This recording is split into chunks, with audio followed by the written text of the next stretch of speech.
Dimanche 14 mars aura lieu le premier tour des élections régionales.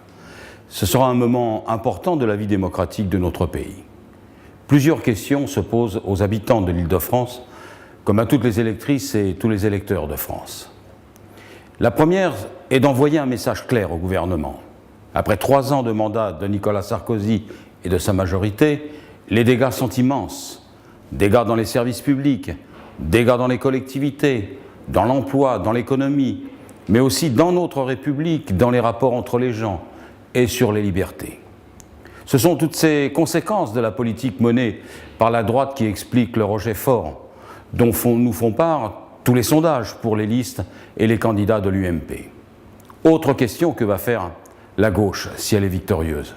Quelles seront les politiques qui se mettront en place dans les régions et particulièrement dans la nôtre? Pour ma part, je souhaite qu'elles constituent des résistances à la politique du gouvernement. Je pense qu'il faut des politiques d'urgence pour le logement, pour l'emploi, les transports et le développement économique, des politiques plus déterminées qu'auparavant. En effet, si la majorité de gauche a réalisé de bonnes choses ces 6 dernières années, elle n'est pas à la hauteur, en vérité, des enjeux présents.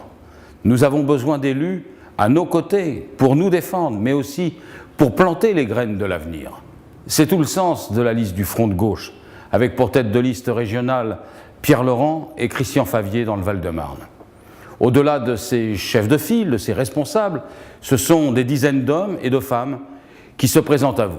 Dans la 10e circonscription du Val-de-Marne, ce sont 3 jeunes candidats, Mejdaline Miri à Ivry, Charlotte Ougier à Vitry et Ibrahima Traoré au Kremlin-Bicêtre qui portent les aspirations de la jeunesse de nos villes.